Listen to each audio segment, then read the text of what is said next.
वीतराग विज्ञान नमता ही जात भय अरहंतादि महान करि मंगल करि हो महा ग्रंथ करन को काज जात मिल समाज सब पावे निज पद राज सो निज भाव सदा सुखद अपनो करो प्रकाश जो बहुविधि भव दुख निको करी है सतानाश।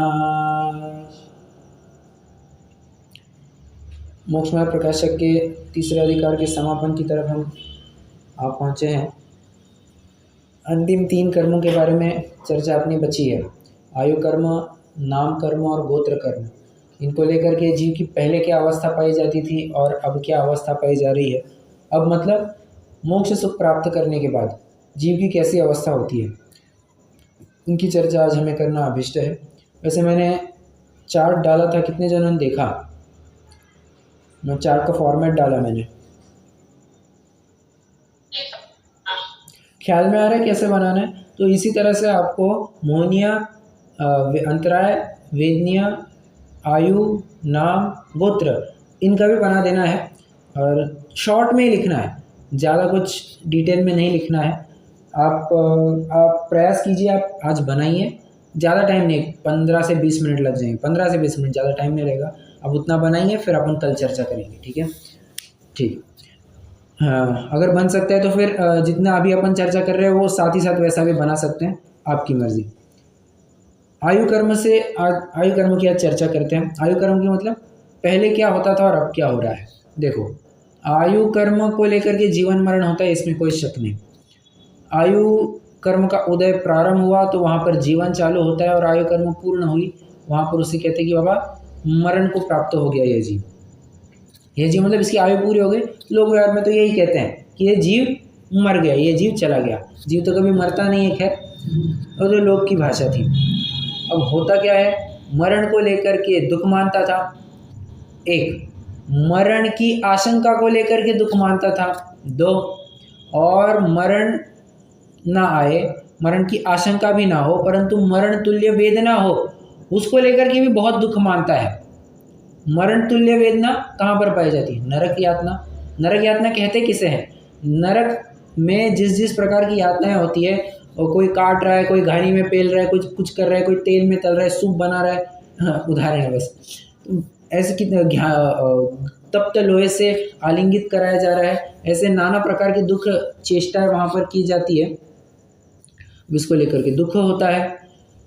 नारकी जीव तो प्रतिपल ये चाहता है कि यहाँ से छूट जाए, यहाँ से छूट जाए, कब छुटकारा मिलेगा, कब छुटकारा मिलेगा।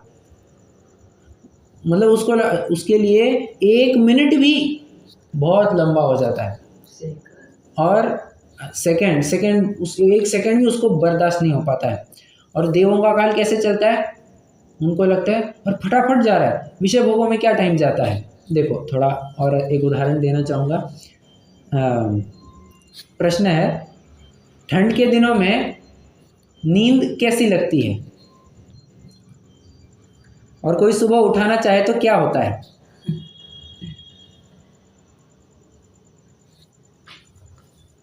अरे बताइए, या कोई सोता ही नहीं है ठंड के दिनों में? रजाई से निकलने का मन नहीं होता। रजाई से निकलने का मन नहीं करता। समझता हूँ नॉर्थ में तो, यहाँ पे महाराष्ट्र वगैरह में तो थोड़ी सी गर्मी चालू हो गई है अभी, नॉर्थ में तो अभी थोड़ी ठंड हो भी सकती है, पर यहाँ पर तो अभी क्या कहें। लेकिन भैया जी, मम्मियों को ऐसा नहीं होता है ना, मम्मियों को तो उठना ही पड़ता है। अरे उठना पड़ता है, मान के चलो उठना ना पड़ता तो बात अलग है,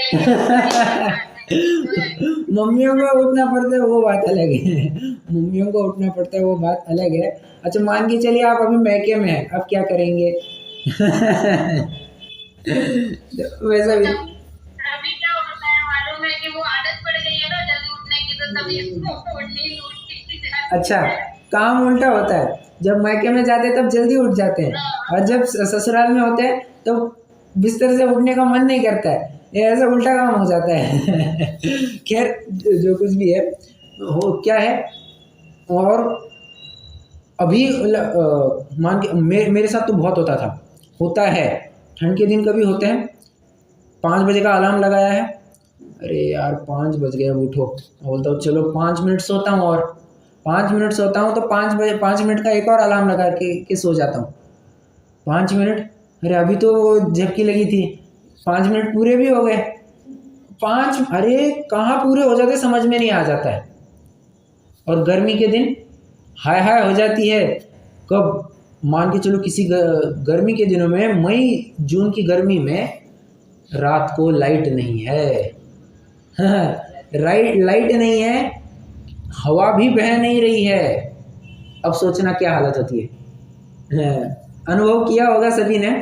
सोचते हैं हाय ये रात कब कटेगी कब कटेगी, प्रतिपल है अभी तक सिर्फ 12 ही बजे, अभी तो 10 मिनट, अभी तो 2 घंटे हो गए थे मुझे सो करके, अभी तो सिर्फ 12 ही बजे। ऐसा कितने तो भी बार होता है।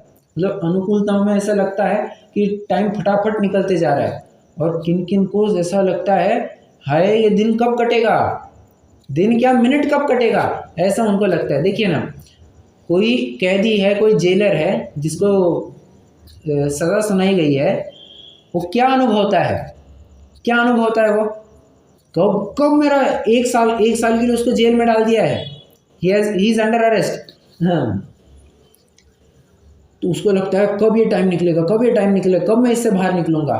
और कोई अनुकूलताओं में है, उसको तो क्या है 1 साल निकल गया, 1 साल निकल गया, समझ में नहीं आया, ओ कहाँ, देखो बच्चे कहाँ से कहाँ बड़े हो गए, कुछ समझ में भी नहीं आया। 1 साल के पता, हाँ ना, बहुत फटाफट निकलता है, अब तो टाइम का समझ में ही नहीं आता। प्रायः ऐसी चर्चा होती है आजकल तो ना, टाइम बहुत जल्दी निकलता है, प्रायः ये चर्चा होती है। और कोई कहता है नहीं आज तो बड़ी बोरियत हो रही है, आज तो ऐसा लग रहा है कि टाइम कब निकलेगा। मैं ये सब क्यों बता रहा हूँ आपको, ये टाइम जल्दी निकलना और नहीं निकलना, ये तो व्यक्ति डिपेंड कर रहा है। पर प्रश्न है मेरा कि घड़ी को जाकर के पूछो तो क्या वो जल्दी चल रही है, स्लो चल रही है। घड़ी को जाकर के पूछो तो स्लो चल रही है, फास्ट चल रही है।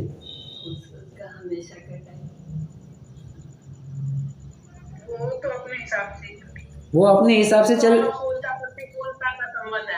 हाँ, घड़ी का तो ऐसा कुछ लेना देना ही नहीं, तुम्हें जो करना है सो करो, मैं तो टाइम से चलती रहूंगी। ऐसा थोड़ी ना कि ठंड के दिनों में चलो 1 घंटे का टाइम अभी 60 मिनट ना करके 90 मिनट कर देते हैं, और गर्मी के दिनों में 60 मिनट का कम करके 30 मिनट कर देते हैं, ऐसा थोड़ी ना होता है। टाइम तो अपने टाइम से चलता है, उसको कोई रोक नहीं सकता, ना ही कोई जल्दी जल्दी बढ़ा भी सकता है। ये हमारी आसक्ति तय करती है। और आयु कर्म, मैंने आयु कर्म के बारे में सारी चर्चा इसलिए छेड़ी क्योंकि जिंदगी कहाँ खत्म हो जाती है समझ में नहीं आ जाता, और मरण आकर के सामने खड़ा हो जाता है, ले अब तुझे चलना है, ओ मैंने तो कुछ भी नहीं किया, मैंने तो कुछ भी नहीं किया। और फिर इस उधेड़ बुन में व्यक्ति की हालत देखनी चाहिए, वो किस प्रकार से विभल हो उठता है। मरण सामने देख करके कौन दुखी नहीं होता है, और कौन विह्वल नहीं हो उठता है। इतनी यातनाएं, वो अब क्या होगा, अब क्या होगा, अब क्या होगा। कोई डॉक्टर बस इतना ही कहे, उनके पास अब समय कम है, अब शायद 2 घंटे में ही गुजर सकते हैं। ओके, कितने बार डॉक्टर तो कह भी देते हैं उनके पास अब सिर्फ 1 दिन बचा है, उनके साथ 1 हफ्ता बचा है, जो कुछ भी है, इससे ज़्यादा वे जिएंगे नहीं। अब ये मान के चलो उस मरीज को सुना है, क्या होगा। मान के चलो डॉक्टर ने कहा है कि ये 6 महीने से ज़्यादा जिएंगे नहीं, और ये बात उस मरीज को सुनाई जाए, क्या होगा। 6 महीने छोड़ो, अभी उसके बाद सुनाई जाए ना कि 6 महीने से ज़्यादा जीने नहीं वाला है, अगले 6वें मिनट में हार्ट अटैक से मर जाएगा। कैंसर से जूझ रहा है वो अलग, हार्ट अटैक से मर जाएगा वो।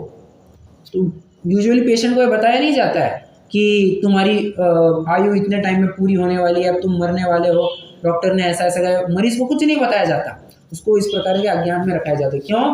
क्योंकि हाँ, दुनिया ये मानती है, उसको बताएंगे तो दिल का दौरा पड़ सकता है। प्रश्न है मेरा, ये दिल का दौरा पड़ क्यों रहा है? दिल का दौरा ऐसा क्यों पड़ रहा है?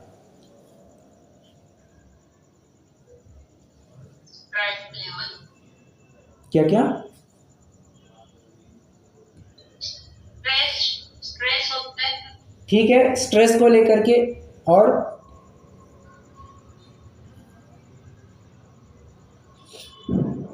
अरे स्ट्रेस भी छोड़ो, यहाँ की वस्तुओं के प्रति जो, हाँ बोलिए।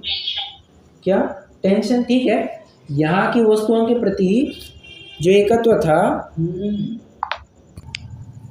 क्या कह रहा था मैं? थोड़ा बीच में नेटवर्क दिक्कत हो गई।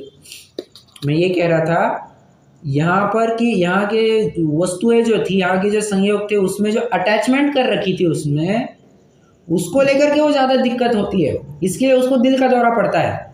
ये सब छोड़ करके जाना पड़ेगा, एक साथ सभी संयोगों को छोड़ना। अरे एक संयोग को छोड़ते छोड़ते नाक में दम आ जाती है, कितनी दिक्कत होती है।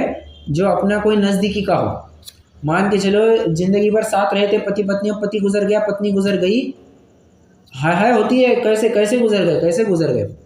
अपने सामने अपना बच्चा गुजर जाए, लगता हो क्या हो रहा है, ऐसा लगता है इनके पहले, इसके पहले मैं क्यों नहीं मर गई, इसके पहले मैं क्यों नहीं मर गया। अपने बच्चे के मरण को अपने सामने देख करके माता पिता को लगता है इसके पहले हम क्यों नहीं मर गए, हमें क्यों ये दिन देखना पड़ रहा है। मतलब ये क्या है? ये आकुलता दिखाती है, ये तुम्हारा अटैचमेंट है। और इस अटैचमेंट को लेकर के ये जीव दुखी होता है। मरण में सब कुछ छोड़ना पड़ रहा है ना, क्यों? और उसको लेकर के दुखी हो रहा है, क्यों? क्योंकि अभी अटैचमेंट रखी थी। मुनि राजाओं को देखिए, मरण के काल में कुछ दुखी दिखते हैं? नहीं दिखते हैं, क्यों? क्योंकि उन्होंने अटैचमेंट कुछ करा ही नहीं था। ज्ञानी जनों को देखिए, मरण के टाइम पे आकुलता दिखती है? कोई आकुलता नहीं दिखती, क्यों? अटैचमेंट किया ही नहीं था। ज्ञानियों के ऊपर कितने कितने सहस्त्रों संकट आए, वे तटस्थ बने रहे, वे अपने ध्यान में लीन रहे, उन्होंने कुछ बाहर में झांका ही नहीं, क्यों? उन्होंने अब सब परित्याग कर चुके थे, वे वहाँ आसक्ति छूट गई थी। अब जब आसक्ति छूट जाती है, प्रश्न है मेरा, मान के चलो मूंग दाल का हलवा है, ठीक है, मूंग का हलवा है। अब मूंग का हलवा पहले किसी को बहुत अच्छा लगता था, बाद में किसी ने बहुत खा लिया मूंग का हलवा और पेट में कुछ गड़बड़ हो गई, उसको लेकर के उल्टी हो गई। अब ऐसा हुआ कि मूंग का हलवा नाम सुनते से ही अब तो लगता है पहले दूर करो इसको, पहले दूर करो। ये क्या है? मूंग के हलवे को लेकर के पहले इष्ट अनिष्ट कल्पना कर रहा है, परंतु जब ये विचार करता है कि मेरा खाना ही स्वभाव नहीं है, तो मूंग का हलवा सामने आए ना आए उससे कुछ फर्क पड़ेगा?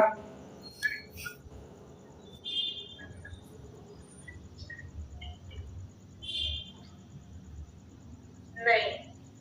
क्यों? क्यों नहीं पड़ेगा?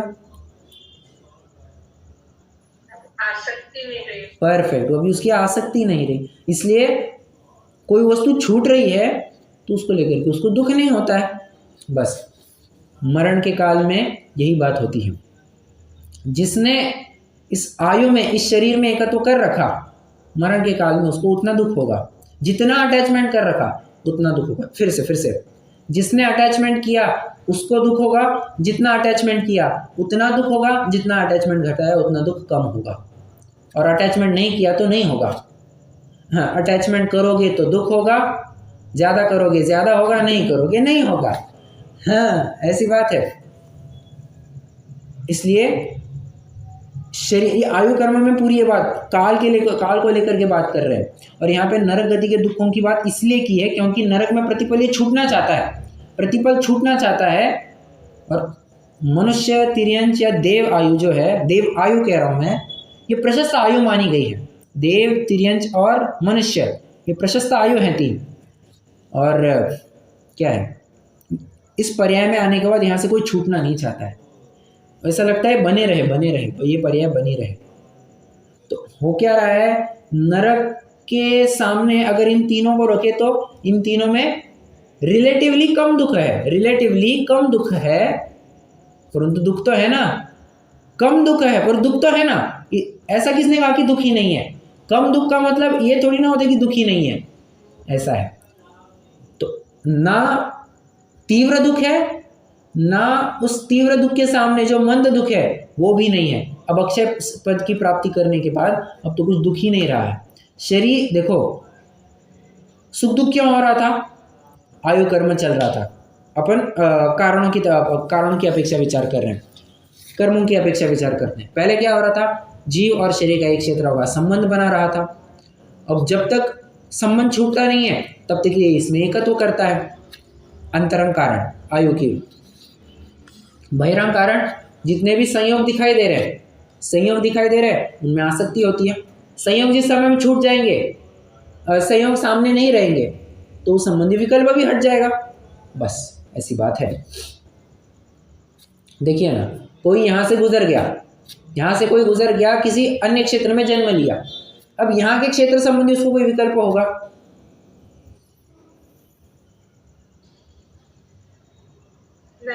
नहीं होगा। क्यों नहीं होगा? वो विकल्प छूट गया। Change of dress and address, उसको कोई मतलब ही नहीं रहा। ऐसा है। तो सिद्ध भगवंतों की भी ऐसी अवस्था होती है। अब उनको कुछ रहा ही नहीं, उनको किसी का लगा भी नहीं रहा, तो ना मरण में दुख होता है और जीवन में सुख मानने का तो प्रश्न ही नहीं रहा। इसलिए जीवन मरण के फेरे से ही वे बाहर निकल गए हैं। मोक्ष किसका नाम?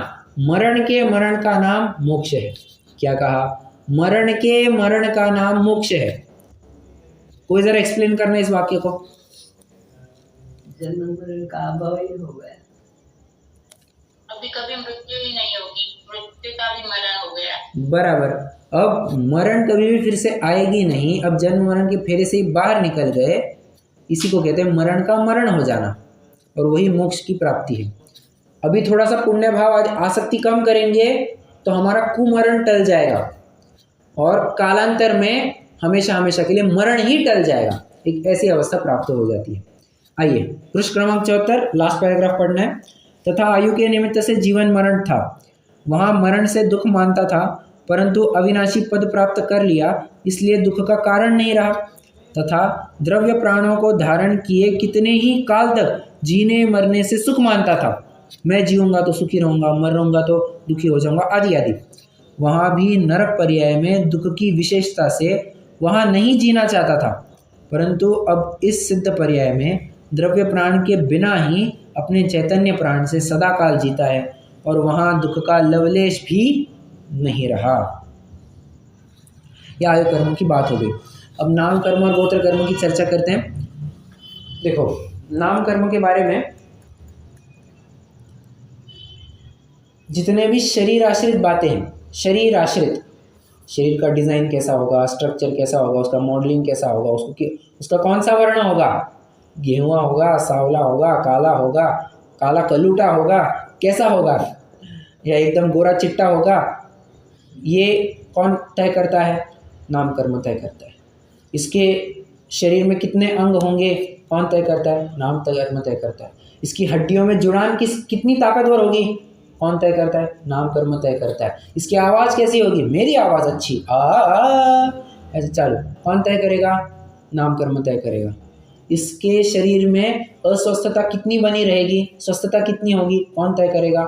शुभ और अशुभ नाम कर्म की प्रकृतियाँ नाम कर्म के तहत। इसकी चाल चलन कैसी होगी, कौन तय करेगा? नाम कर्म तय करेगा। मैं इतने सारी बातें क्यों बता रहा हूँ? इसके लिए बता रहा हूँ क्योंकि जिस शरीर के ऊपर ये सारे इफेक्ट दिख रहे थे, भले आदमी जब वो शरीर ही नहीं रहा तो इस इफेक्ट को लेकर के मैं करूँगा भी क्या?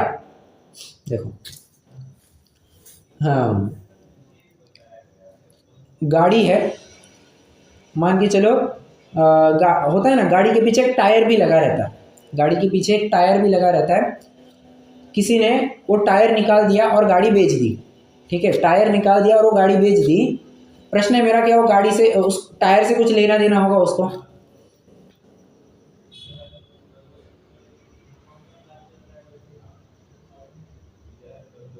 उदाहरण नहीं समझ में आया? उदाहरण मैं ये दे रहा हूँ कि आजकल गाड़ियों के पीछे एक टायर लगा रहता है, बड़ा सा टायर, एक्स्ट्रा टायर होता है, या गाड़ी के अंदर भी एक टायर होता है, ठीक है। तो किसी ने वो निकाल दिया और गाड़ी बेच दी, ठीक है। अब उसको टायर को लेकर के कुछ है,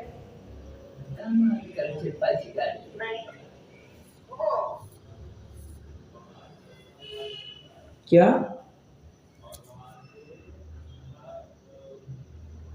उससे गाड़ी में क्या फर्क पड़ेगा? एक्स्ट्रा है, जाने में कहीं खराब होने की बात नहीं ना कोई, मेरे ख्याल से ज्यादा फर्क नहीं पड़ना चाहिए। अरे गाड़ी की मैं बात ही नहीं कर रहा हूँ, अपने को क्या फर्क पड़ेगा मैं वो पूछ रहा हूँ। भले आदमी जब गाड़ी ही नहीं रहे हो तो टायर को लेकर के मैं करूँगा क्या? उसी प्रकार जब शरीर ही नहीं रहा तो शरीर के ऊपर जो जो बातें होती थी, क्या कि ये काला गोरा दिखता था, इसकी आवाज़ अच्छी थी, ये अच्छा चाल चलन करता था, ये बातें भी कहाँ से होंगी? नहीं होंगी। और इनको लेकर के तुलना भी होंगी क्या? नहीं होगी। क्यों? जितने भी वहाँ पर बैठे हैं सब अशरीरी बैठे हैं, जितने भी बैठे हैं सब अशरीरी बैठे हैं। जितने गुण एक भगवान में पाए जाते हैं उतने ही गुण दूसरे भगवान में पाए जाते हैं। जितने एक सिद्ध भगवान में होते हैं उतने ही दूसरे सिद्ध भगवान में भी होते हैं। हाँ, तो कंपैरिजन करने का भी कोई बात नहीं। हालांकि ये गोत्र कर्म में आ जाएगा, परंतु वहाँ पर सब अशरीरी है। तो बाहरी आभूषणों से या बाहरी सुंदरता से किसी को कुछ लेना देना ही नहीं है, क्योंकि बाहरी सुंदरता रही ही नहीं है ना। बाहरी सुंदरता हो तो कंपैरिजन हो, यहाँ पर कुछ रहा ही नहीं है अभी। आइए एक पैराग्राफ पढ़ते हैं, अगला पेज 75। तथा नाम कर्म से अशुभ गति जाति आदि होने पर दुख मानता था, परंतु अब उन सब का अभाव हुआ। दुख कहाँ से हो? तथा शुभ गति जाति आदि होने पर किंचित दुख दूर होने से सुख मानता था, परंतु अब उनके बिना ही सर्व दुख का नाश और सर्व सुख का प्रकाश पाया जाता है, इसलिए उनका भी कुछ प्रयोजन नहीं रहा। नहीं साहब, उनकी वजह तो वस्तुओं की वजह तो हमें साक्षात सुख दिखाई देता है। भले आदमी, हम पहले इस बात की चर्चा कर चुके हैं। पंडित साहब शंकाकार को उत्तर दे रहे हैं कि हम इसकी चर्चा पहले ही कर चुके हैं। हमें तो लगता है कि हमारी आकुलता मिटती है, तो वो तुम्हारी जो इच्छा थी वो इच्छा एक पूरी हो गई है, परंतु इसका मतलब ये नहीं है कि तुम सुखी हो गए हो। क्यों? क्योंकि तुम्हारी दूसरी इच्छा तो बनी ही है। एक इच्छा पूरी नहीं हुई, तुम्हारी दूसरी इच्छा बनी है। इसलिए तुम ये कह नहीं सकते कि शरीर को लेकर के, संयोगों को लेकर के तुम सुख दुख का वेदन करते हो। तुमको इनको लेकर के तुम्हारा पुण्य पाप आदि होता है। प्रश्न है मेरा, अगर पर वस्तुओं को लेकर के पुण्य पाप होने लग जाए तो समझना अचेतन को भी हमें पुण्यात्मा और पापात्मा कहना पड़ता। कैसे? एक मैं छंद सुनाता हूँ आपको। आप्तमीमांसा की एक कारिका है, क्या है वो, मुझे याद नहीं आ रही है। चलिए मैं आपको आशय बताता हूँ उसका। आशय ऐसा है कि अगर दूसरों के दुखी होने से हमें पाप बंध हो और दूसरों के सुखी होने से हमारा पुण्य बंध हो, तो ऐसे में अचेतन कषायोच वध्ययेताम निमित्तताम। उसकी दूसरी लाइन ऐसी है, क्या भूकंप आदि भी आ जाते हैं। प्रश्न मेरा, क्या उसमें भूकंप को दोषी ठहराओगे? कि उसमें भूकंप को पाप लगेगा ऐसा कहोगे? अपना कर्म क्या निठल्ला बैठेगा? नहीं, अपना कर्म अपना काम करता रहेगा। आयु कर्म में भी ये डॉक्टर आदि क्या करेंगे? क्यों? जितनी चाबी भरी राम ने, बात को पूरा कीजिए, जितनी चाबी भरी राम ने उतना चले खिलौना। अब यहाँ पर कोई राम आकर के हालांकि चाबी नहीं भरते हैं, ये तो तुमने ही पहले कुछ चाबी भर रखी थी, तुम्हारे ही कर्म है। यहाँ पर राम की कोई बात नहीं, यहाँ पर कर्मों की बात है। ठीक है, तो कर्म तुमने जितना बांधा था उतना ही मिलेगा। टिफिन में 2 रोटियां लाई थी, टिफिन में घर वालों को कहा 2 रोटी देना। प्रश्न है मेरा, तीसरी रोटी हो सकती है क्या? टिफिन खोला तो तीसरी रोटी हो सकती है क्या? नहीं हो सकती। क्यों? तुम पैक ही 2 कर लाए हो, तीसरी कहाँ से होगी? नहीं हो सकती है। इसलिए बाह्य संयोगों को लेकर के अब इनको सुख दुख भी नहीं होता, और यही इसकी पूर्व अवस्था, एक पूर्व प्रक्रिया के रूप में हम जो मुनि अवस्था देखते हैं, जो ज्ञानी जनों का जीवन देखते हैं, ये उसी की एक छटा होती है कि बाबा सिद्धों में देखो, अभी ऐसे संसार अवस्था में इतने विरक्त हो रहे हैं, सिद्धों में तो देखो कुछ भी नहीं रहेगा, कुछ भी नहीं रहेगा इनके पास, और परम सुखी पाए जाएंगे। हाँ, क्या कहे, जितने भी वैज्ञानिक आदि लोग होते हैं उनको बाहरी वस्तुओं से कुछ भी लेना देना नहीं होता, कुछ भी लेना देना नहीं होता। किसी ने शर्ट का बटन ऊपर लगाया नहीं लगाया, कुछ फर्क नहीं पड़ता। बाल संवारे नहीं संवारे। आइंस्टाइन की फोटो सभी ने देखी है?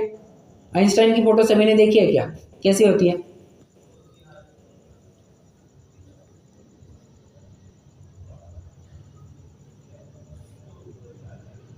अरे आइंस्टाइन को नहीं जानते क्या?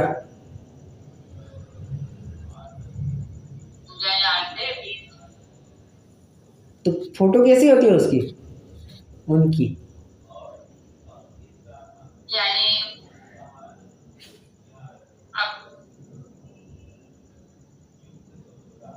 अरे नहीं समझ में आया। मैं ये पूछ रहा हूँ, आइंस्टाइन के बाल कभी देखे हैं क्या? कैसे होते? एकदम करंट लगे जैसे, एकदम ऐसे ऊपर ऊपर होते एकदम। क्या कहे, अभी बाल को संवारे नहीं संवारे कुछ ख्याल में नहीं आ रहा है। ऐसा होने पर अच्छा हाँ, तो मैं साइंटिस्ट लोग हैं तो उनको तो कुछ भी लेना देना नहीं होता कि आइंस्टाइन की तो कितनी भी घटनाएं आती है। तो देखो महापुरुषों के जो फिलोसोफर्स होते हैं उनका जीवन कैसा होता है, उनको कुछ सुध नहीं रहती है बाहर में क्या चल रहा है क्या नहीं चल रहा है। आइंस्टाइन को किसी ने एक बार भोजन परोसा, वो अपने काम में लगे, कुछ वर्क कर रहे 4 घंटे हो गए, फिर जाकर देखा अरे यार खाना परोसा था, अरे ये तो थाली खाली हो गई, मैंने खाना खा भी लिया, मुझे पता तक नहीं चला।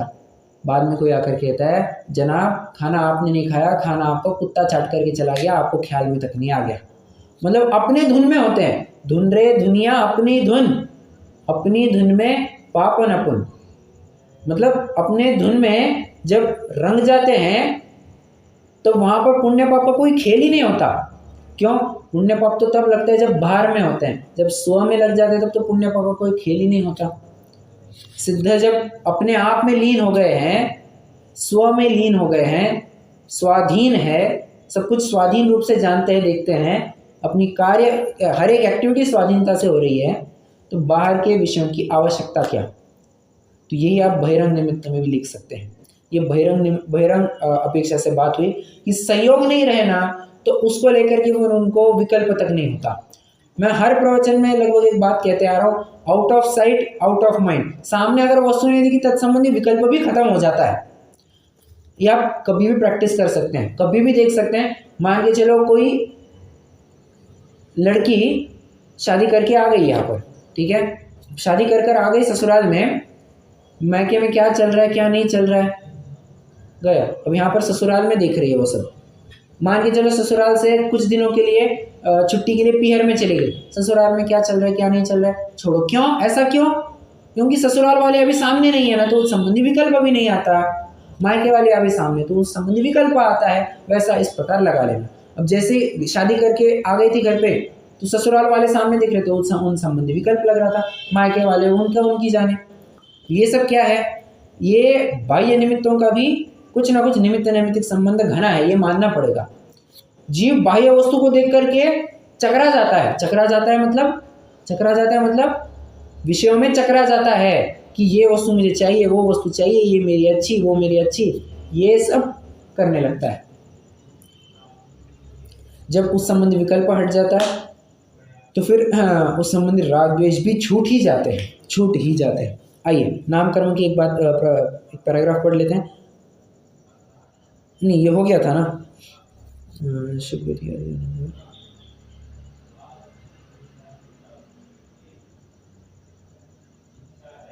पढ़ते हैं एक बार, देखो मैं ही भूल गया। तथा नाम कर्म से अशुभ गति जाति आदि होने पर दुख मानता था, परंतु अब उन सब का अभाव हुआ। दुख कहाँ से हो? तथा शुभ गति जाति आदि होने पर किंचित दुख दूर करने से सुख मानता था, परंतु अब उनके बिना ही सर्व दुख का नाश और सर्व सुख का प्रकाश पाया जाता है, इसलिए उनका भी कुछ प्रयोजन नहीं रहा। देखो किसी का, मैंने आपको 1-2 दिन पहले किसी व्यक्ति का पैर फ्रैक्चर हुआ ये उदाहरण दिया था, ठीक है। किसी का पैर फ्रैक्चर हुआ, अब चल नहीं पा रहा है, दिक्कत अनुभव करता है। मान के चलो थोड़ा टाइम बीत गया, अब वो वॉकर लेकर के चल सकता है, ठीक है, वॉकर लेकर के चल सकता है। प्रश्न है मेरा, ये अवस्था पहले की अवस्था से कैसी है? जहाँ पर वो लेटा था, ऐसी अवस्था से अब वाली अवस्था कैसी है, जो जहाँ पर वॉकर लेकर के चल रहा है? पहले से बेटर है।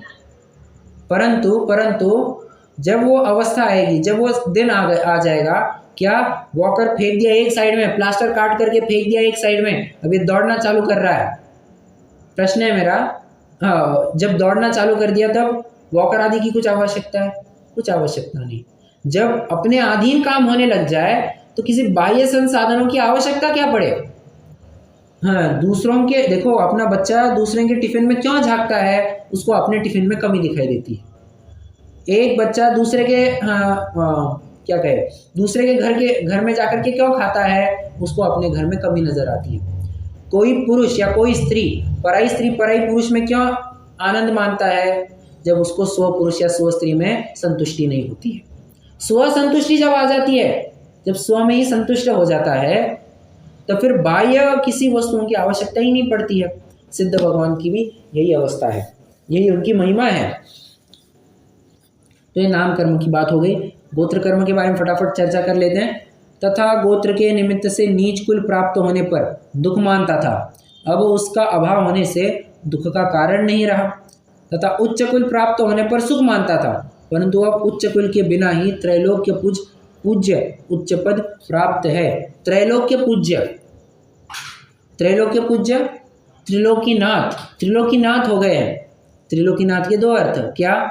तीन लोक के नाथ, और तीन लोक ही है नाथ जिसका, ऐसा गरीब भिखारी भी त्रिलोकीनाथ होता है। तो यहाँ पर दूसरा वाला अर्थ नहीं है, यहाँ पर तो पहला वाला अर्थ है क्या? तीनों लोगों द्वारा पूज्य है। तीन लोक के जितने भी जीव है, कौन? ऊर्ध्वलोक, मध्यलोक, अधोलोक, तीनों ही के जीवों द्वारा पूज्य है ये। सुर असुर इंद्र नरेंद्र वंदित कर्म मल निर्मल करण। सुर और असुर मतलब कौन? हाँ, असुर मतलब राक्षस होता है, परंतु राक्षसों भी द्वारा वंदनीय है। मतलब क्या? अरे जो अधोगति में देव आदि रहते हैं ना, उनकी बात चल रही है, ठीक है। राक्षस ये किसका है? व्यंतर जाति का है, व्यंतरों की एक जाति है, व्यंतर देवों की एक जाति है। व्यंतरा, किन्नर, किमपुरुष, मौरग, गंधर्व, राक्षस, यक्ष, भूत, पिशाचा, 8 जातियां हैं उनकी, बराबर। तो राक्षस एक जाति है, मतलब किसी प्रकार से भी कहिए उनके द्वारा भी वंदनीय है, मतलब तीनों लोगों के जीवों द्वारा पूजनीय है। तो और ये त्रिलोक पूज्य पद उसी को प्राप्त होता है जिसको अपनी महिमा आती है। जिसको अपनी महिमा ही नहीं आती है, भला दूसरे आदमी आकर के तेरी क्या महिमा करेंगे? देखो, आज अगर अपन देखें, क्या एक उदाहरण देता हूँ। मान के चलो टाटा है, ठीक है। अब रतन टाटा जी तो हालांकि गुजर गए, परंतु ठीक है, अभी उदाहरण ले लेते हैं। मान के चलिए रतन टाटा जी मर्सिडीज में घूमते हैं, क्या लगेगा? क्या लगेगा?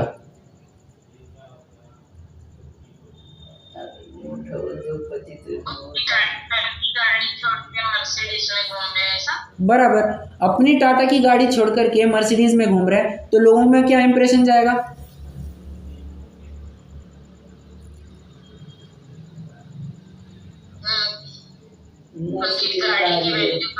बराबर, गाड़ी की वैल्यू कम हो जाती है। ये क्यों हो रहा है? मालिक को खुद के अपने कंपनी के प्रोडक्ट के ऊपर विश्वास नहीं आ रहा है, तो दूसरे क्या भरोसा करेंगे? इसलिए आपने ये देखा, प्रायः देखा होगा, क्या जितने भी मालिक लोग होते हैं ये अपनी ही कंपनी की गाड़ी प्रयोग करते हैं। महिंद्रा का मालिक महिंद्रा की गाड़ी प्रयोग करेगा, वो दूसरे की गाड़ी प्रयोग करेगा तो उसकी नाक कट जाएगी। क्यों? अरे तू अपने माल का प्रयोग क्यों नहीं करता? बनाती है तेरी कंपनी और तू गर्व से कहता है हमारी कंपनी के प्रोडक्ट को चला करके देखो, तू खुद चला करके देखना। ऐसा है, तो जिसको स्वयं की महिमा आ जाती है, बाहर वाले अपने आप उसकी महिमा करने लगते हैं। रिलायंस वाला, जियो वाला, अगर हाँ, तो हलवाई लोग हैं ना, वो अपना माल कभी नहीं खाते। क्यों? ऐसा क्यों? वो भी शायद रहता ही खाते हैं, वो भी पूरे अपने बनने भेजते हैं। नहीं, वो माल नहीं खाते अपना, क्योंकि उनको मालूम है उन्होंने कितना जोल की है। अच्छा बात सही है। अब हालांकि वो चरणों के प्रकरण में चला जाएगा, परंतु ये बात तो सही है कि हलवाई वाला कितना झोल कर रहा है उसी को पता है, क्या फूड कलर डाल रहा है, कौन सा पानी कब, कौन सा क्या यूज़ कर रहा है, कब का आटा है, कब का मैदा है, कब की शक्कर है, कब का तेल है, कब का घी है, कुछ पता नहीं होता किसमें कितनी जीवोत्पत्ति हुई है। इसलिए तो कहते हैं ना 100 कसाई इज इक्वल टू एक हलवाई। 100 कसाईयों बराबर जितना पाप नहीं लगता जितना एक हलवाई की दुकान से तुम मिठाई लेकर के आओ, उतना पाप वहाँ पर लग जाता है। मतलब बहुत दिक्कत है। वो हालांकि वो एक्सेप्शन में आ जाएगा क्योंकि उसको खुद को पता है कि वो झोल कर रहा है, परंतु इन जनरल अगर आप बात करेंगे तो हाँ, मालिक लोग, मैं और क्या उदाहरण दे रहा था, अगर जियो का मालिक कौन, अंबानी, जियो का मालिक अंबानी खुद ही एयरटेल का सिम कार्ड यूज करने लग जाए तो कैसा लगेगा, है ये जियो की कंपनी खोल करके एयरटेल का सिम कार्ड यूज कर रहा है, वोडाफोन का सिम कार्ड यूज कर रहा है, क्या होगा, कितनी मतलब दिक्कत की बात हो जाएगी। सिद्धों को सबसे पहले अपनी महिमा आई है, इसलिए आज 3 लोग उनकी महिमा कर रहे हैं। जिसको अपनी महिमा नहीं आती, लोग उसकी क्या महिमा करेंगे। देखो, और एक बात और, लोग वैल्यू करे ना करे, जब तक हम अपनी नज़रों में उतरे नहीं है ना, तब तक समझ लेना अपन जिंदा है। और जिस दिन स्वयं की ही नज़रों में अपन गिर जाते हैं, तब तो फिर दुनिया कितनी ही तारीफ करे, हम मुंह दिखाने के काबिल नहीं हो जाते। इसलिए खुद को खुद की वैल्यू पहचानते नहीं आती। ऐसा नहीं कहना कि कोई मेरी वैल्यू नहीं करता, कोई मेरी वैल्यू नहीं करता। अरे कोई वैल्यू करे ना करे, तुम तो खुद की वैल्यू करो। तुम खुद की वैल्यू करो, तुम अपने समय की वैल्यू करो, तुम अपने मेहनत की वैल्यू करो, तुम अपने पैसे की वैल्यू करो, तुम अपने परिवार रिश्तों की, मैं बहुत जनरलाइज बात कर रहा हूँ, तुम अपने बाकी सब जितने भी साथी संगति उनकी वैल्यू करो। तुम बाकियों को वैल्यू नहीं करते हो और क्या अपनी ही वस्तुओं को वैल्यू नहीं करते हो और कहते हो कि दूसरे तुम्हारी कुछ तारीफ करें, तो संभव ही नहीं है, बात संभव नहीं है। और अध्यात्म में ये बात आप अध्यात्म में ऐसे घटित करेंगे, तुम तो बराबर से कहते हो भगवान आप बहुत बड़े हो, भगवान आप बहुत बड़े हो, समझ लेना उसको भगवान बड़े नहीं लगे हैं। क्यों? अगर भगवान उसको बड़े लगे तो समझ लेना चाहिए वो स्वयं को छोटा अनुभव कर रहा है। उसने तो ये अनुभव होना चाहिए था क्या, कि भगवान ठीक है, आज आप सुखरूप अवस्था में हो, थोड़े दिन रुकिए, मैं भी आप सरीका बन जाऊंगा। वो स्वयं को भगवान से कम देखता ही नहीं है, और जो ऐसी प्रवृत्ति का होता है वही जाकर के उस अवस्था को प्राप्त करता है। तो ऐसा है, इसलिए फिर से लाइन पढ़ते हैं। हाँ, परंतु अब उच्च कुल के बिना ही त्रैलोक्य पूज्य उच्च पद को प्राप्त है। जिसने किसी वस्तु के आश्रय से अपनी पूज्यता मानी थी, समझ लेना चाहिए उस वस्तु के अभाव से वो अपनी हीनता भी मानेगा। और जिसने अपने स्वयं से अपनी वैल्यू मानी है, फिर वो बाह्य वस्तु हो ना हो, उससे कुछ फर्क नहीं पड़ता। रिलायंस का मालिक, क्या ये रिलायंस है तो मैं बड़ा आदमी हूँ, रिलायंस जिस दिन डूब जाएगी उस दिन मेरी भी कुछ वैल्यू नहीं रहेगी। ये क्या हो गया, तूने अपनी वैल्यू रिलायंस से मानी है। जबकि हाँ, टाटा क्या कहेंगे, टाटा भाई कंपनी डूब जाए कुछ भी हो जाए, टाटा तो भरोसे का नाम है, T stands for Tata, T stands for trust. तो कोई आए पूछे ना पूछे, ये तो टाटा का ब्रांड, ये तो नाम सुन करके ही आ जाएंगे। इसलिए कंपनी से कोई लेना देना नहीं है, यहाँ तो अपने व्यक्तित्व से पूरा काम चलता है। तो अपनी महिमा करेंगे, स्व महिमा पहचानो भेद विज्ञान से। और अपनी महिमा करना मतलब इस शरीर के आश्रित महिमा नहीं करना, इस शरीर के भी अंदर जो चेतन आत्मा बसा है उसकी महिमा करना। हाँ, अपनी महिमा करने वाले तो बहुत ही पाए जाएंगे और उनको प्राय लोक में थोड़ा घमंडी, अभिमानी, ऐसा कभी कभी सॉफ्ट भाषा में स्वाभिमानी भी कह दिया जाता है, परंतु ऐसों की बात नहीं चल रही है। यहाँ पर अपनी महिमा आना मतलब अपने आत्म तत्व की महिमा आना, और आत्म तत्व की महिमा आए बिना उस सिद्ध अवस्था की महिमा तुमको संभव ही नहीं आना। इसलिए अपनी महिमा करो, तुम उस महिमावंत अवस्था को अपने आप प्राप्त हो जाओगे। इस प्रकार सिद्धों के सर्व कर्मों का नाश होने से सर्व दुख का नाश हो गया है। यहाँ पर एक ही पंक्ति लिखी है, क्या, सर्व कर्मों का नाश होने से सर्व दुख का नाश हो गया है। इसकी एक और पंक्ति क्या बन सकती है,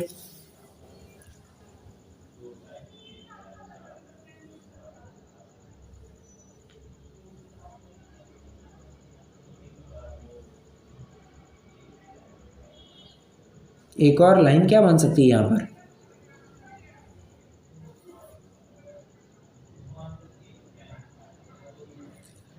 इच्छा के अभाव से सिद्धों की सर्व इच्छा का अभाव हो गया है, इसलिए सर्व दुख का अभाव हो गया है। कर्मों की एक बात कही, एक अपनी इच्छाओं की भी बात करना, ठीक है। और एक और बात क्या कह सकते हैं, समस्त संयोग भी छूट गए हैं और संयोगों छूटने से उनको लेकर के आकुलता नहीं होती, इसलिए उनको लेकर के दुख भी नहीं होता। तीनों बातें कह दी, नो कर्म, भाव कर्म, द्रव्य कर्म, तीनों। इसलिए तो ज्ञान शरीरी त्रिविध कर्ममल, तीनों प्रकार के कर्मों से रहित हो गए। वर्जित सिद्ध महंता, महान पद को प्राप्त हुए। ते है निकल अमल परमात्म भोगे शर्म अनंता, अनंत सुख को वे भोगते हैं। ऐसा अनंत सुख को भोगते हैं मतलब क्या, सर्व दुखों का अभाव हो गया। यही बात कह रहे हैं, सर्व दुख का नाश हो गया है, ठीक है। अब देखिए थोड़ा सा एक 20 मिनट लग सकते हैं, परंतु आज ये अधिकार अपना फिर पूरा हो जाएगा। तो आज थोड़ा सा धैर्य बनाए रखें, ज़्यादा टाइम शायद ना भी लगे, देखते हैं। अब 2 ही पैराग्राफ बचे। कंक्लूजन देखिए कैसे करते हैं। दुख का लक्षण तो आकुलता है, और आकुलता तभी होती है जब इच्छा हो, परंतु इच्छा का तथा इच्छा के कारणों का सर्वथा अभाव हुआ, इसलिए निराकुल होकर सर्व दुख रहित अनंत सुख का अनुभव करता है, क्योंकि निराकुलता ही सुख का लक्षण है। संसार में किसी प्रकार निराकुल होकर सब ही सुख मानते हैं। जहाँ सर्वथा निराकुल हुआ वहाँ सुख संपूर्ण कैसे नहीं माना जाए। ये लास्ट लाइन के ऊपर ज़रा फोकस करना। ऊपर की 2-3 पंक्ति तो नॉर्मल थी, नीचे की लास्ट पंक्ति के ऊपर ज़रा फोकस कर सकते हैं। संसार में किसी भी प्रकार से थोड़ा निराकुल हो तो थोड़ा सुख मानता है। जहाँ पर सर्वथा निराकुल हो जाए तो सर्वथा सुखी कैसे ना माने। थोड़ी निराकुलता थोड़ा सुख, और निराकुलता और सुख, सर्वथा निराकुलता सर्वथा सुख। इसको क्या कहते हैं, इस कंसेप्ट को क्या कहते हैं?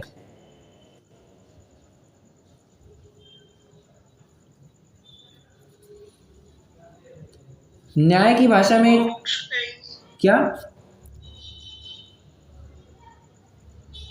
मोक्ष हो गया ना, मोक्ष बोल सकते हैं। नहीं। देखो डिग्री टू डिग्री चेंज। अगर इतना हुआ तो यहाँ पर वस्तु में भी इतना चेंज। देखो सोने को थोड़ा तपाया, थोड़ी शुद्धता हुई, और तपाया और शुद्ध हुआ। तो ये डिग्री टू डिग्री जो चेंज कह रहे हैं, जो जो तपाया त्यों त्यों शुद्ध हुआ। इस कंसेप्ट को क्या कहते हैं?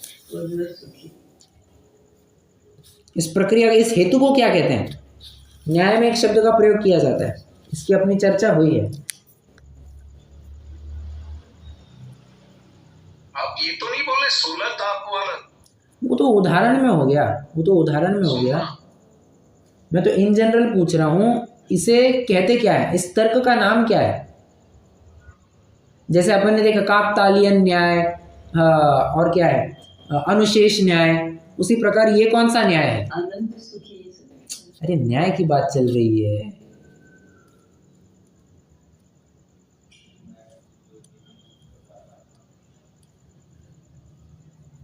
अतिशायन हेतु, कितने जनों ने सुना है अतिशायन हेतु? अतिशायन हेतु सुना तो है भैया जी। हाँ, कहाँ सुना है? ये तो पहली बार ही सुन रहा हूँ, मेरे को तो ऐसा दिखा। पॉसिबल ही नहीं। अपनी चर्चा हुई है, कई दफा चर्चा हुई है अपनी। पॉसिबल ही नहीं कि अतिशय हेतु की चर्चा ना ही हो। फिर भी देखो मैं अभी बताता हूँ, अब धैर्य से सुनना, धैर्य से सुनना। अभी देखो, अगर सोने को थोड़ा तपाया तो थोड़ा शुद्ध हुआ, और तपाया तो और शुद्ध हुआ। मतलब ऐसी भी कोई अवस्था होगी कि इतना तपाने पर वो पूर्ण शुद्ध होता होगा। अगर थोड़ा तपाने पर थोड़ा शुद्ध होता है तो ऐसी भी कोई अवस्था आती होगी जहाँ पर वो पूर्ण शुद्ध होता होगा। हाँ या ना? जी भैया जी। ये समझ लेना, ये अतिशायन हेतु जिनागम का बहुत बहुत बहुत महत्वपूर्ण कंसेप्ट है।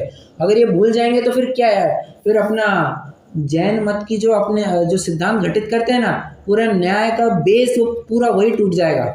और जानते हैं आचार्य सामंतभद्र ने इसी हेतु से अपने देवागम स्तोत्र की शुरुआत की है, दोषावरण हानि। हालांकि तीसरा श्लोक है, वो तीसरी कारिका है, परंतु कहने का तात्पर्य मेरा ये है, जो सिद्धि करना चालू किया उन्होंने आप्तमीमांसा देवागम स्तोत्र, एक्चुअल शुरुआत इसी तर्क से की है, तो ये भूल मत जाना, ठीक है। तो क्या कह रहा हूं मैं, डिग्री टू डिग्री चेंज की जो बात करता है वो अतिशायन हेतु। कोई व्यक्ति 5 किलोमीटर दौड़ता है, प्रश्न है मेरा, क्या कोई ऐसा व्यक्ति नहीं होगा जो 10 किलोमीटर दौड़ता है?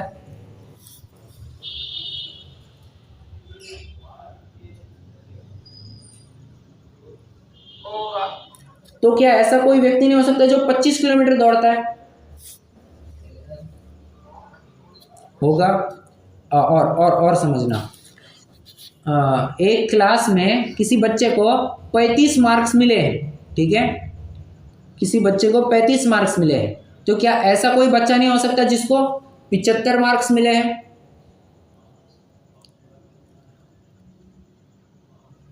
होगा। और कोई ऐसा बच्चा नहीं होगा जिसको 100 में से 100 मिले हैं? ऐसे भी हो सकता है। इसी को कहते हैं अतिशायन हेतु। मतलब क्या, हाँ, इतना पुरुषार्थ करने पर इतना हमें कार्य की सिद्धि हुई, तो जो पूर्ण पुरुषार्थ करेगा उसके पूर्ण कार्य की सिद्धि होगी। जो एक पेज पढ़ करके जाएगा उसको 10 मार्क मिले, जो चैप्टर के पूरे 10 पेजेस पढ़ेगा उसको 100 में से 100 मार्क मिल जाएंगे। समझ में आ रहा है क्या? बस ये अतिशायन हेतु है। अगर तुम कहते हो कि थोड़ी निराकुलता हुई, उसको लेकर के थोड़ा सुख हुआ, तो अगर ज़्यादा निराकुलता होगी तो सुख भी ज़्यादा होगा, और अगर पूर्ण निराकुलता होगी तो सुख भी पूर्ण होगा। पल्ले पड़ रही है बात या नहीं पड़ रही है? एक्चुअली आप जो बोल रहे हो, निराकुलता में डिग्री होगी क्या? ऑफ कोर्स मतलब पूरा नहीं, निराकुलता में भी डिग्री हो रही है, ये कहना चाह रहे हैं? यस, तभी तो ये गुणस्थान आदि स्तर बनते हैं। यदि निराकुल हो गया है तो मतलब आकुलता खत्म हो गई। जरूरी नहीं है कि पूरी आकुलता खत्म हुई हो। अतिशायन, क्या बोल रहे हैं आप इसको नाम? अतिशायन हेतु। अतिशायन हेतु। अगर आपको और स्टडी करना है तो आप देवागम स्तोत्र, ये जो आप्तमीमांसा है, उसकी तीसरी कारिका रेफर कर सकते हैं। दोषावरण योरहाने निशेषास्त्यतिशायनात् क्वचिद यथा स्वहेतुभ्यो बहिरंतरमलक्षया। ठीक है, वहां पर सोने का उदाहरण दिया है। क्या? थोड़ा थोड़ा तपाने पर थोड़ा थोड़ा मल निकलते जा रहा था, तो ऐसी भी अवस्था आएगी जहां पर तपाते तपाते पूरा भी मैल हट जाएगा। बस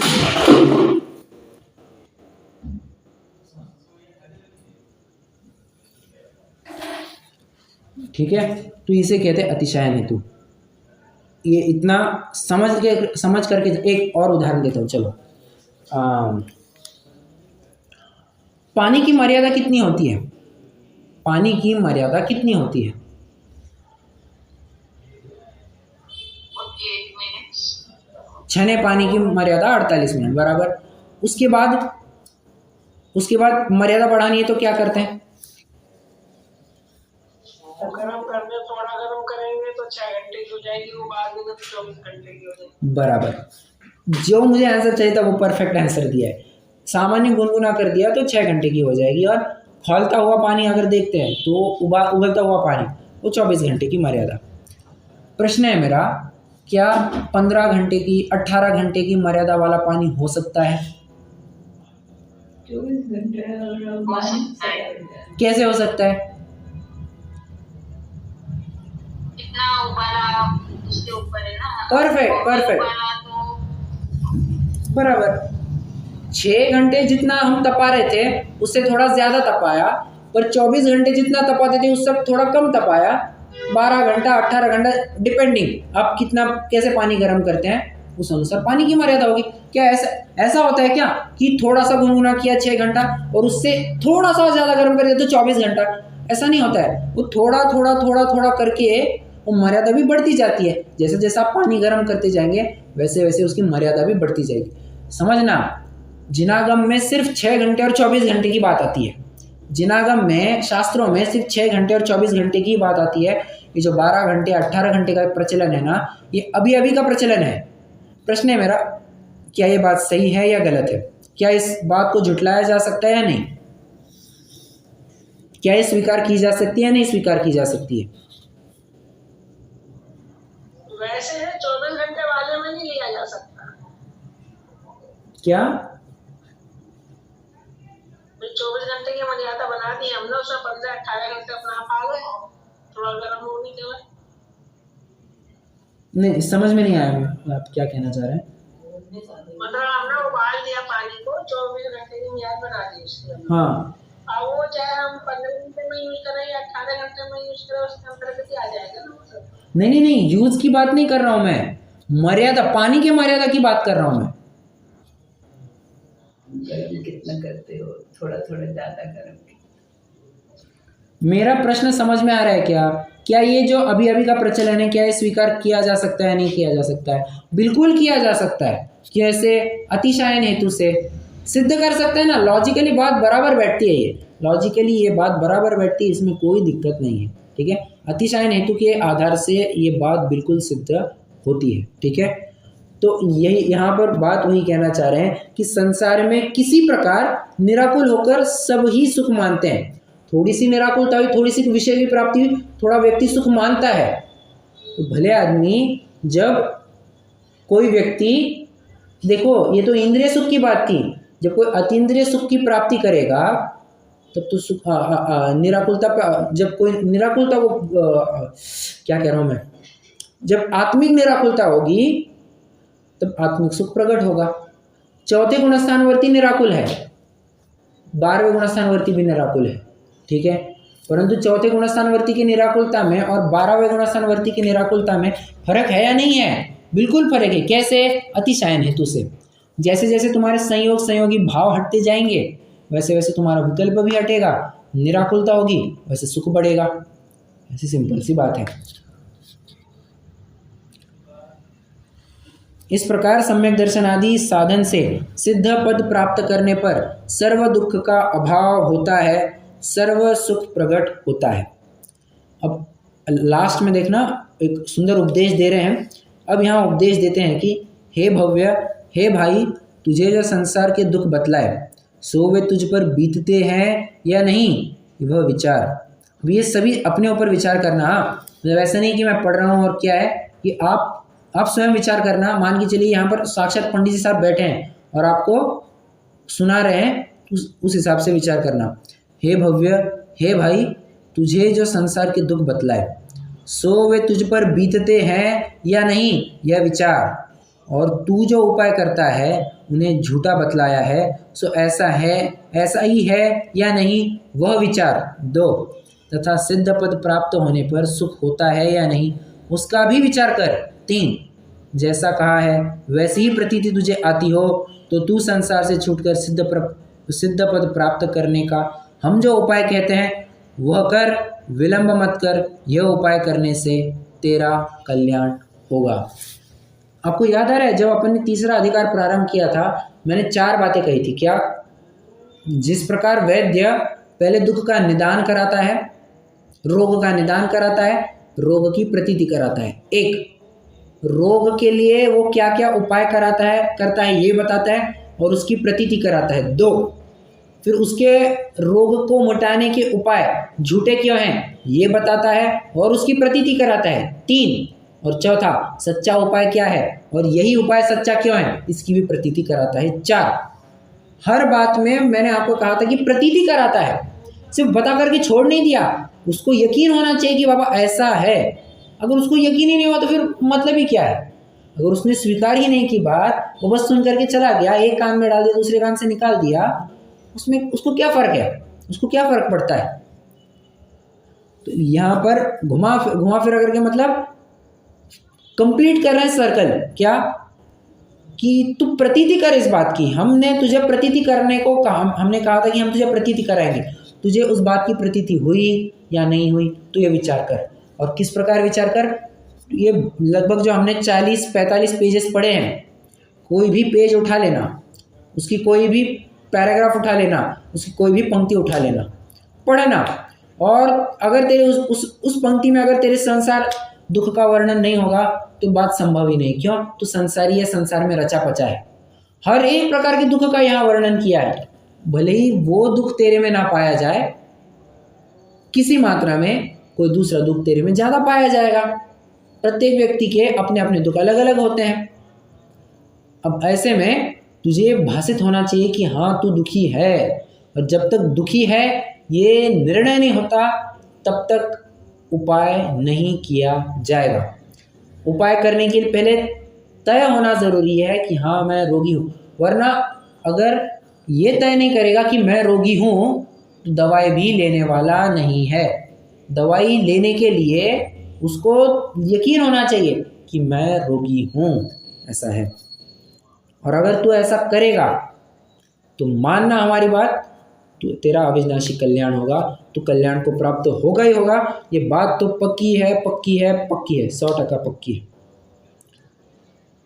इति श्री मोक्ष मार्ग प्रकाशक शास्त्र में संसार दुख तथा मोक्ष सुख का निरूपक तृतीय अधिकार पूर्ण हुआ। तीसरा अधिकार अपना पूर्ण हो चुका है। कुछ एक विशेष चर्चा होगी तो मैं कल ज़रूर कर लूँगा, कोई दिक्कत नहीं है। और आज के लिए रुकते हैं, देखते हैं चौथा अधिकार अपन कल प्रारंभ करते हैं या परसों करते हैं, देखते हैं।